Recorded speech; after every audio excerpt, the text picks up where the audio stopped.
امانت دار انسان اللہ کا بھی محبوب، ایمان بھی اس کا کامل، اور اس کے رزق میں برکت بھی ہوتی ہے۔ اور جو انسان بددیانتی کرتا ہے ایمان سے بھی محروم اور اللہ کے عذاب کا بھی مستحق بنتا ہے۔ چنانچہ ایک حدیث مبارکہ ہے کہ جس شخص کو چند چیزیں مل گئیں اسے کسی کی پرواہ نہیں۔ ایک، جو امانت کی حفاظت کرنے والا ہو، دوسرا جس کو سچ بولنے کی عادت ہو، تیسرا جس کو اللہ تعالیٰ اچھے اخلاق عطا فرمائے، اور چوتھا جو رزق حلال کھاتا ہو۔ جس شخص کے اندر یہ چار خوبیاں ہیں اس شخص کو دنیا میں کسی چیز کی کمی کی پرواہ نہیں کرنی چاہیے۔ اب امانت کے فضائل تو سن لیے، ذرا خیانت کی بات بھی سن لیں تاکہ معاملہ اچھا کلیئر ہو جائے۔ قرآن مجید میں اللہ تعالیٰ فرماتے ہیں ان اللہ لا یحب الخائنین، اللہ تعالیٰ خیانت کرنے والوں سے محبت نہیں فرماتے۔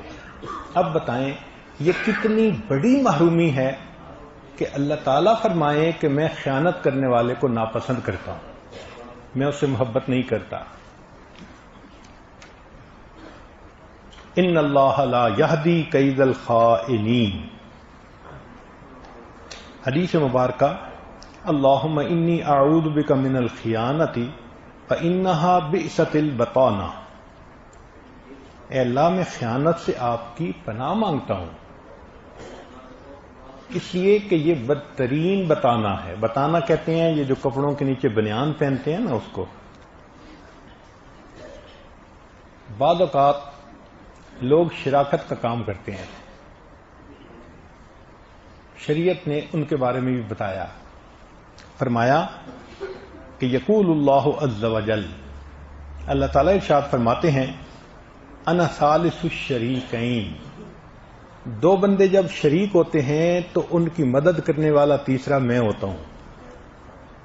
دو بندے جب مل کر کاروبار کرتے ہیں تو ان کی مدد کرنے والا تیسرا میں ہوتا ہوں، ما لم یخن احدہما صاحبہ، اور جب ان میں سے ایک دوسرے کے ساتھ خیانت کرتا ہے تب میری مدد کاروبار میں سے نکل جاتی ہے۔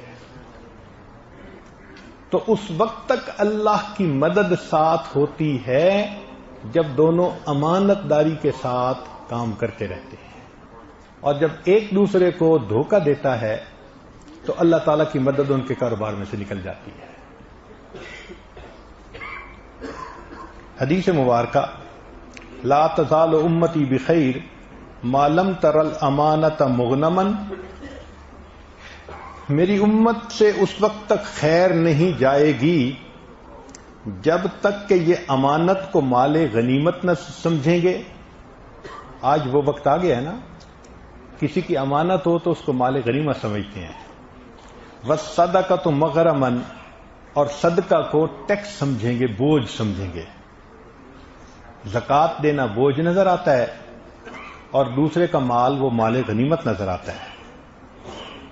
چنانچہ غزوہ خیبر میں ایک صاحب نے مال غنیمت لوٹانے میں کوتاہی کی، کچھ چیز انہوں نے اپنے پاس رکھ لی، چھوٹا سا کوئی لباس تھا یا چھوٹی سی چیز تھی، حتیٰ کہ ان کو زخم تھے تو ان کی وفات ہو گئی۔ جب وفات ہوئی تو نبی علیہ الصلوۃ والسلام نے ان کا جنازہ نہیں پڑھایا۔ صحابہ نے کہا اللہ کے نبی صلی اللہ علیہ وسلم یہ مجاہد ہے اور اس کو زخم لگے اور یہ فوت ہوا۔ فرمایا اگرچہ مجاہد ہے، اگرچہ اس کو زخم کی وجہ سے موت آئی، مگر اس نے مال غنیمت میں تھوڑی سی فلاں چیز اپنے پاس رکھ لی تھی، اس خیانت کی وجہ سے مجھے کہا گیا ہے میں اس کا جنازہ مت پڑھاؤں۔ تو اگر خیانت کرنے والا کا جنازہ اللہ کے حبیب صلی اللہ علیہ وسلم پڑھانا پسند نہیں کرتے تو قیامت کے دن شفاعت کیسے پسند فرمائیں گے؟ جنازہ کیا ہوتا ہے بتائیں؟ شفاعت ہوتی ہے نا۔ حدیث پاک میں ہے کہ جس مومن کا جنازہ 40 بندے پڑھ لیں ایمان والے، ان کے جنازہ پڑھنے کی وجہ سے اللہ میت کے گناہوں کی بخشش فرما دیتا ہے. تو یہ شفاعت ہی ہے نا، ایک طرح کی دعا ہے نا.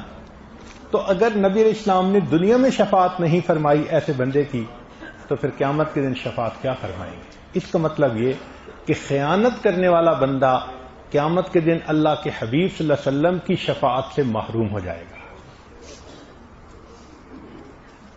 عبداللہ ابن عباس عنہ فرماتے ہیں کہ میرے والد نے مجھے کہا کہ بیٹے، عمر لانو تو اس سے پیار کرتے ہیں، لہذا ان کے راز افشا نہ کرنا، ان کے سامنے کسی کی غیبت نہ کرنا، ان کی نافرمانی نہ کرنا، ان کے سامنے جھوٹ نہ بولنا، اور ان کی امانت میں خیانت نہ کرنا.